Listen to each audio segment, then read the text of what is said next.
Asini roha madihamu doho dame na siya debata amata doho siya anak na Tuhan Yesus Kristus Tuhan tai. Amin. Shalom. Selamat pagi saudara-saudara yang kekasih dan yang diberkati oleh Tuhan kita Yesus Kristus. Sebelum kita melanjutkan segala rutinitas kita, aktivitas kita sepanjang hari ini, alangkah baiknya kita terlebih dahulu bersekutu dengan Tuhan melalui firman-Nya. Firman Tuhan di pagi hari ini tertulis dalam 1 Korintus 3 ayat yang ke-10. Demikian kebenaran firman Tuhan. Sesuai dengan kasih karunia Allah yang dianugerahkan kepadaku, aku sebagai seorang ahli bangunan yang cakap telah meletakkan dasar, dan orang lain membangun terus di atasnya. Tetapi tiap-tiap orang harus memperhatikan bagaimana ia harus membangun di atasnya. Demikian kebenaran firman. Saudaraku yang kekasih dan yang diberkati oleh Tuhan kita Yesus Kristus, kokohnya sebuah bangunan sangat tergantung pada dasar atau pondasinya. Apabila pondasi yang dibuat kuat, maka kokohlah bangunan itu. Sebaliknya, apabila pondasi yang dibuat asal-asalan, maka bangunan pun tidak akan kokoh. Saudaraku yang kekasih, demikian pula dengan kehidupan iman kita. Atas dasar apa kehidupan iman orang percaya dibangun? Jika bangunan kehidupan orang percaya didasarkan pada yang kekal, maka kita pun memperoleh kepastian yang kekal. Sebaliknya, jika kita berpegang kepada yang fana, pasti tidak akan tahan uji. Ibarat emas dan sekam. Emas jika dipanaskan akan semakin murni, sedangkan sekam jika terbakar akan hangus dan habis dalam sekejap. Saudaraku yang kekasih, dalam pembacaan kita, di dalam 1 Korintus 3 ayat yang ke-10 sampai dengan ayat yang ke-23, Rasul Paulus menulis suratnya kepada jemaat Korintus dan berbicara tentang dasar dan bangunan. Rasul Paulus menegur jemaat di Korintus karena belum dewasa secara rohani. Jemaat di Korintus hidup berselisih satu dengan yang lain. Muncul kelompok-kelompok dalam satu jemaat. Ada golongan Paulus, ada golongan Apolos, ada golongan Kepas, golongan Kristus. Dalam pasal 1 ayat 11 dan ayat yang ke-13. Masing-masing golongan menonjolkan dirinya sendiri dan menjadi batu sandungan bagi sesamanya. Perpecahan mengancam kehidupan jemaat di Korintus. Oleh sebab itu, Paulus menegur jemaat agar hidup di dalam kasih. Paulus menasehatkan jemaat agar kehidupan jemaat bukan didasarkan pada apa yang mereka miliki atau pada sesuatu yang ada di dalam dunia ini, tetapi pada Yesus Kristus yang adalah dasar iman orang percaya. Yesus Kristus adalah dasar iman orang percaya. Saudaraku yang kekasih dan yang diberkati oleh Tuhan kita Yesus Kristus, Paulus menyampaikan beberapa hal penting kepada jemaat di Korintus. Yang pertama, Allah adalah pemilik kehidupan, pemilik pekerjaan pelayanan. Setiap orang yang bekerja bagi Tuhan adalah orang-orang yang beroleh kasih karunia Tuhan. Mereka adalah alat di tangan Tuhan. Yesus Kristus adalah dasar atau pondasi kehidupan. tiap orang percaya yang bekerja bagi Tuhan membangun di atas dasar Kristus. Karena itu, tidak sepatutnya seseorang bermegah dan menjadi sombong dengan pekerjaan pelayanan yang dilakukannya. Meski hanya alat, namun peran alat itu sangatlah penting. Tiap pribadi yang bekerja mesti menjadi alat yang berfungsi dengan baik. Setiap orang yang membangun harus memperhatikan bagaimana ia harus membangun. Setiap alat harus difungsikan secara benar, bukan dipakai secara serampangan atau sekedar menjadi pajangan saja. Dan setiap orang yang membangun hendaklah membangun dengan sungguh-sungguh, bukan dengan sembrono atau asal-asalan. Setiap pekerjaan akan diuji, dan para pekerja akan diminta pertanggungjawabannya atas pekerjaan itu. Barang siapa yang tahan uji akan berperoleh upah. Sebaliknya, yang asal-asalan akan menuai kerugian. Pembangunan yang tidak jujur tidak dapat menyembunyikan kejahatan, karena kelak masing-masing mereka akan menerima buah dari apa yang dituainya.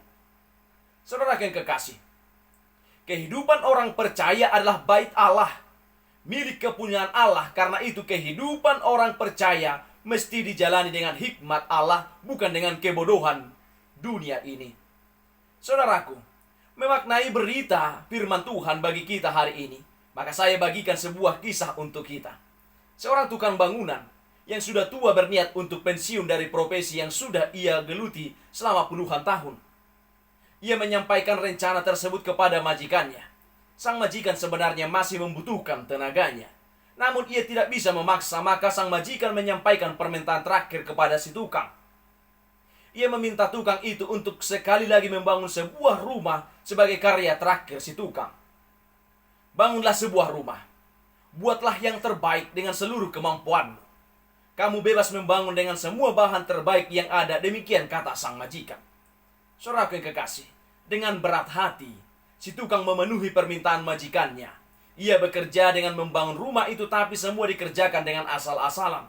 Ia asal-asalan membuat rangka bangunan. Ia menggunakan bahan-bahan berkualitas rendah, kayu yang mudah lapuk dengan campuran semen yang tidak sesuai dengan standar. Rumah itu bisa selesai. Ketika majikannya mendapat laporan dan datang melihat hasil kerja si tukang, sang majikan pun berkata, "Terima kasih, sudah bekerja. Ini adalah rumahmu sendiri. Hadiah untukmu dan hadiah untuk keluargamu." Betapa terkejutnya si tukang bangunan.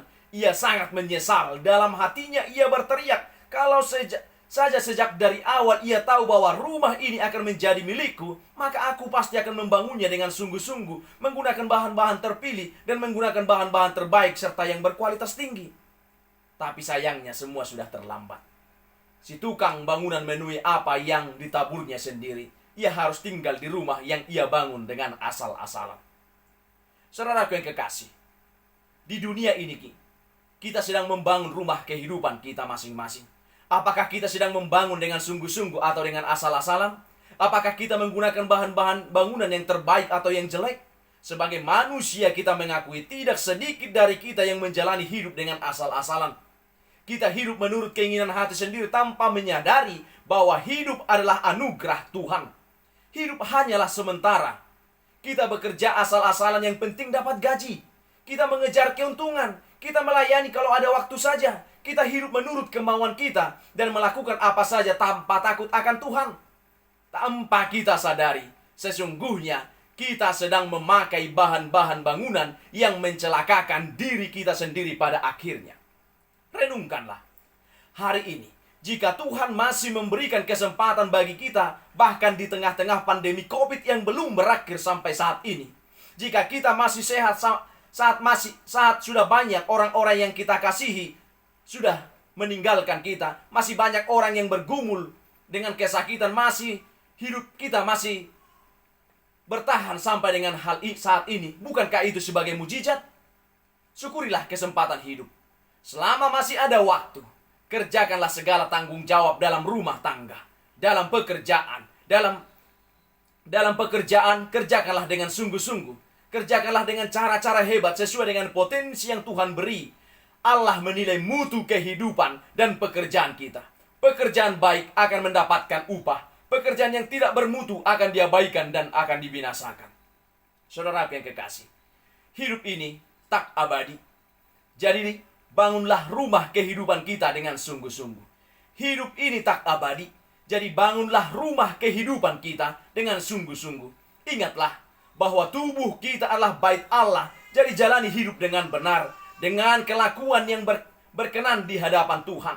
Hiduplah dengan hikmat Allah, bukan dengan kelakuan yang sia-sia, yang menyenangkan sesaat, tetapi membinasakan kemunian.